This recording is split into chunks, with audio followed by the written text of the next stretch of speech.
aplaus untuk para narasumber kita, luar biasa.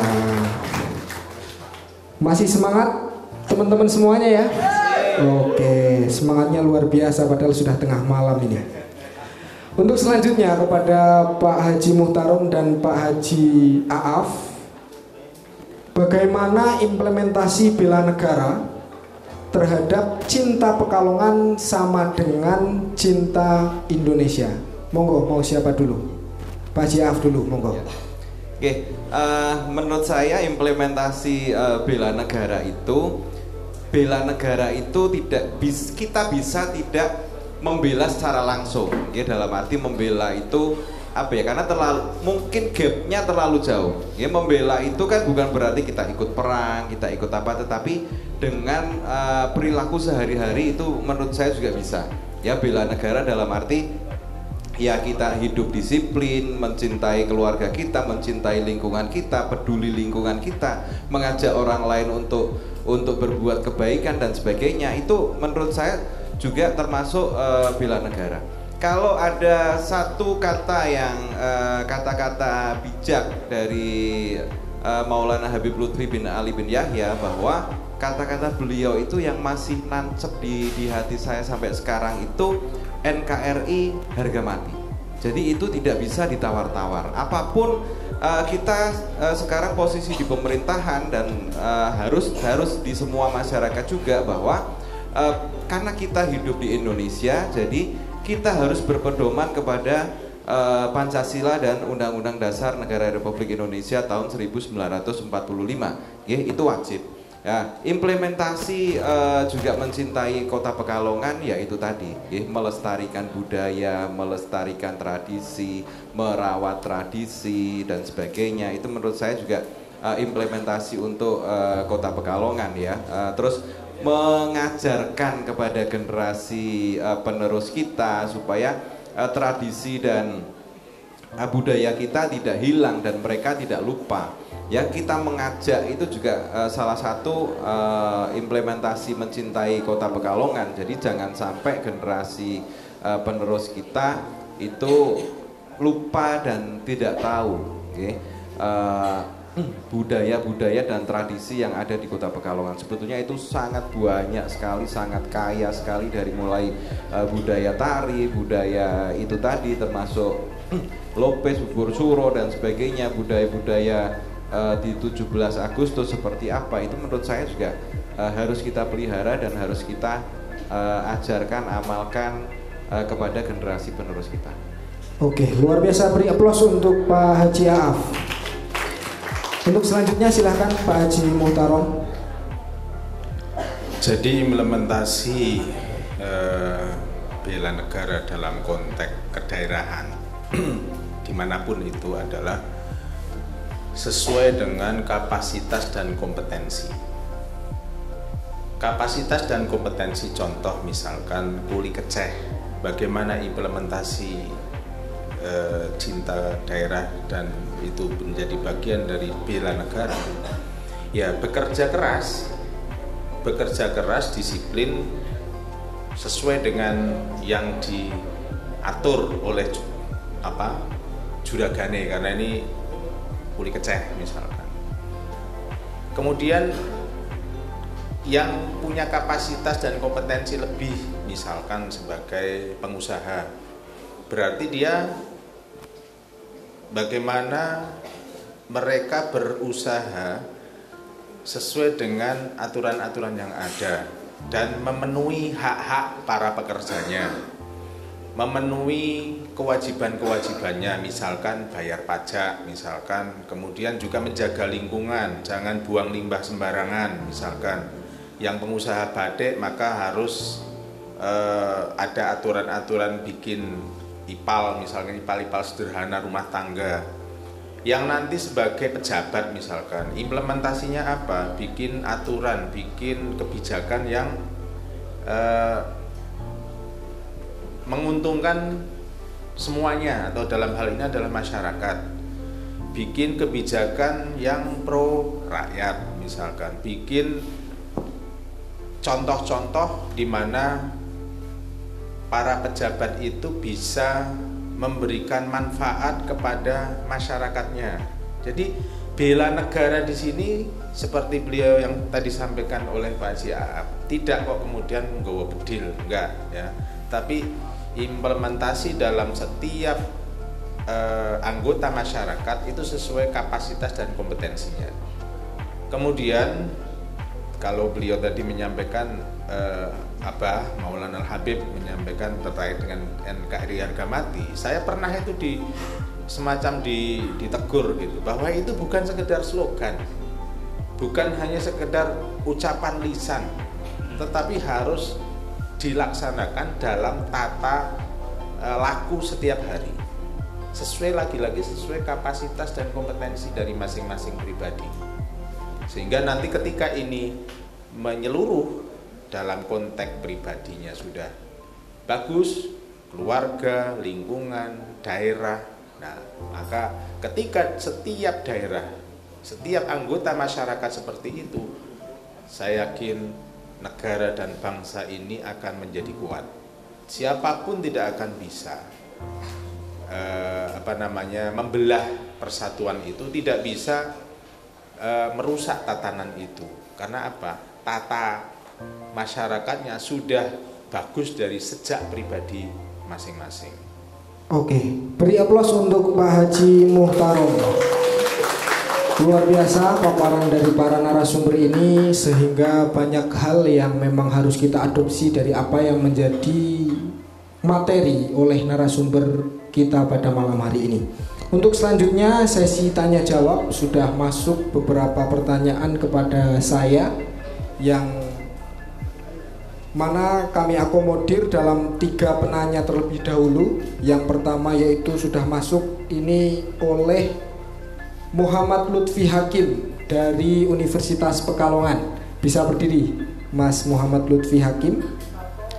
Langsung saja, mungkin langsung saya bacakan pertanyaannya. Pertanyaan yang tadi sudah di WA kepada saya ini tertuju kepada Bapak Haji Muhtarom.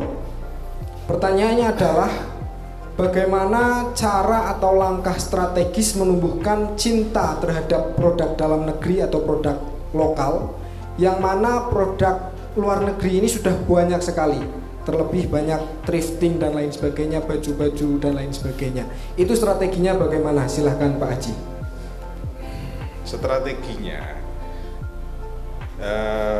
adalah seperti ATM, amati, tiru, dan modifikasi. Jika seseorang itu cenderung suka pada produk brand, ya, kadang kita itu kan tergantung pada style kita, gaya kita itu mengikuti media, ya. Dalam hal ini misalkan medsos dan lain sebagainya. Kalau dulu kan TV, apa yang dipakai oleh pemain sinetron itu dia akan niru, akan diikuti. Nah, karena kita sekarang ini masyarakat global, ya, kita ini masyarakat global, pasar kita juga pasar global, maka kita harus bisa berkompetisi di situ.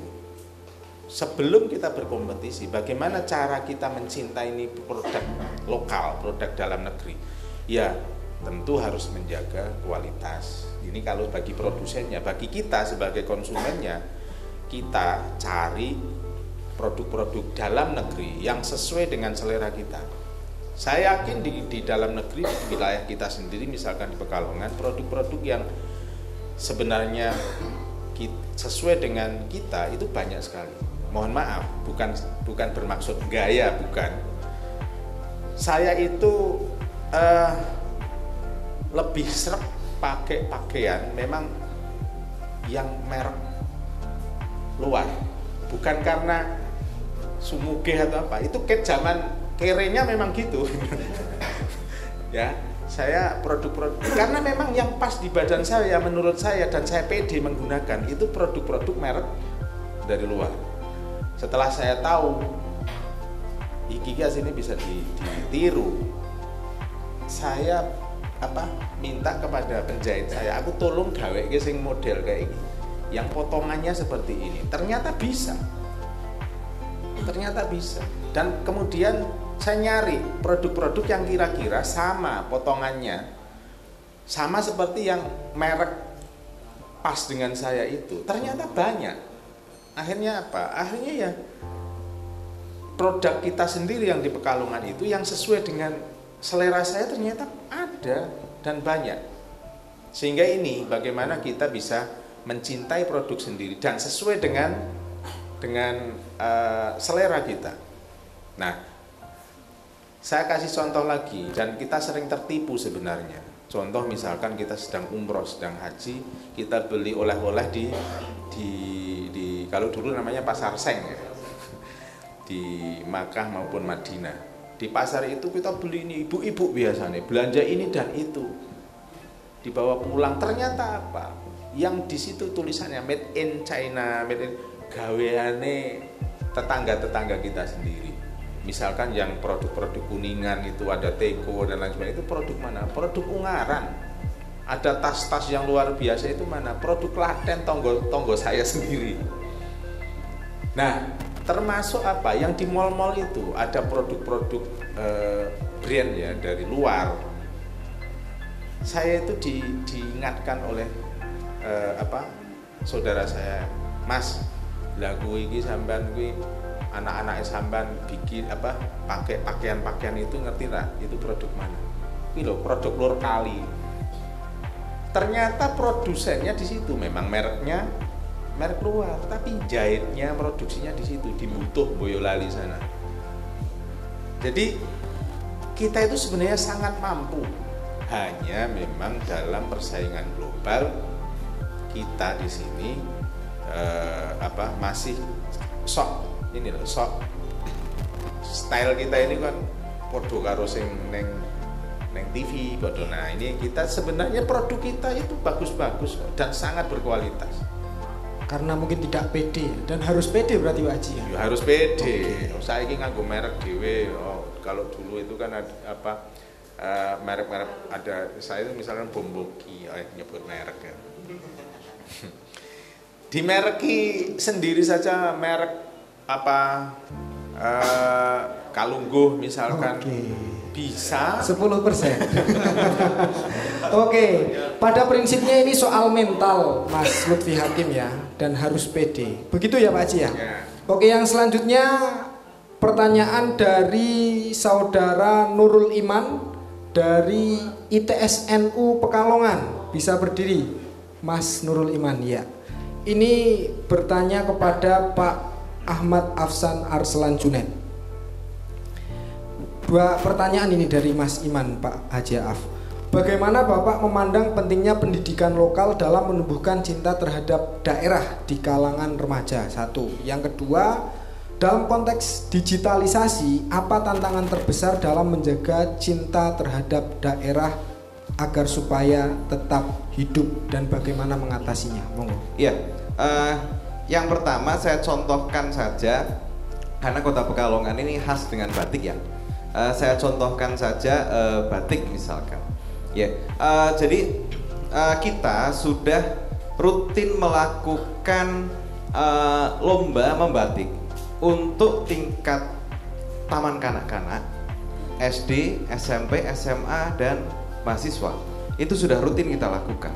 Tujuannya apa? Tujuannya adalah masyarakat Kota Pekalongan ini, terutama generasi-generasi penerus, ini tahu caranya proses membatik. Walaupun di situ masih sangat sederhana prosesnya, biasanya kan masih dalam bentuk sapu tangan lah ya. Tetapi prosesnya mereka tahu. Jangan sampai kalau saya sekarang tugas ke luar kota, luar provinsi dan sebagainya, ini ditanya dari mana Pak? Pekalongan. Oh, batik ya. Nah, ini nanti jangan sampai ada orang Pekalongan di luar daerah ditanya tentang batik dia nggak tahu. Ya, ini jangan sampai. Ini salah satu cara kita untuk memelihara batik. Masih banyak PR di batik ini tentang bagaimana limbah ya, tadi yang sudah disampaikan, bagaimana limbah, terus bagaimana para pekerja batik, karena para pekerja batik ini rata-rata juga kalau ditanya Pak, Bu, wes kerja pirang tahun melu juragan si A misalkan, ya wis 20 tahun Pak, wis 30 tahun, wis 40 tahun. Jadi nggak ada, sangat jarang sekali yang 1 tahun, 2 tahun, 3 tahun. Jadi ini harus kita tumbuhkan lagi apa ini yang salah dengan generasi penerus kita sehingga dia tidak tertarik menjadi pekerja batik. Ya, entah itu di luar pekerjaan di luar, mungkin sekarang online juga banyak dan sebagainya, mungkin dia mempelajari itu. Tetapi nah bagaimana memelihara agar generasi penerus kita tidak hanya tahu tentang batik, tetapi harapannya karena ini sudah medianya media IT, ya sudah zamannya zaman IT, mungkin tidak langsung terjun ke bidang batik dalam arti membatik dan sebagainya menjadi juragan batik, tetapi harapannya nanti generasi penerus ini bisa menciptakan aplikasi, misalkan aplikasi bagaimana mempermudah kita dalam melakukan ide-ide, karena batik itu sejatinya adalah seni. Ya, seni itu nggak ada batasannya, semua tergantung kreativitas kita. Tetapi bagaimana IT ini misalkan nanti bagaimana cara memasarkan, ya sekarang kan sudah zamannya digital online dan sebagainya. Nah ini mungkin bentuk-bentuknya adalah salah satunya yang saya gambarkan adalah di bidang batik. Oke, luar biasa. Pertanyaan kedua apa tadi? Terkait digitalisasi tadi. Digitalisasi untuk yang hari ini semakin zaman semakin maju, semakin berkembang, mengatasinya bagaimana agar supaya tidak luntur rasa cinta tanah air ini? Digitalisasi menurut saya semua tergantung kepada bagaimana provider itu sendiri, bagaimana kita sekarang membuka YouTube, membuka TikTok, membuka Instagram dan sebagainya. Ini yang keluar apa sih kebanyakan? Ya konten-konten yang mungkin sebetulnya tidak bermutu, tidak ada faedahnya, tetapi justru disukai. Ya, akhirnya kan begitu buka Instagram, IG, TikTok dan sebagainya yang keluar itu, ya akhirnya anak-anak itu sudah dibiasakan untuk melihat itu. Nah, ini bagaimana cara nanti dari kementerian membuat, ya itu lebih banyak tentang muatan lokal, ya muatan. Sekarang sudah banyak kok. Mau cari apa saja ada kok di Mbah Google misalkan, mau cari lagu-lagu anak-anak. Sekarang praktis, kalau dulu pencipta lagu anak, penyanyi anak masih banyak sekali di zaman saya. Ya dalam arti pencipta lagu mungkin ada Pak Kasur, Bu Kasur, Papa Tibok dan sebagainya. Ini banyak penyanyi-penyanyi mungkin era saya, penyanyi ya ada Eno Lerian, ada Bondan, ada banyak lah ya, itu banyak sekali. Nah sekarang praktis nggak ada, ya semuanya terjunnya sudah ya itu tadi ke sinetron lah, ke TikTok lah, ke selebgram dan sebagainya. Nah ini bagaimana kita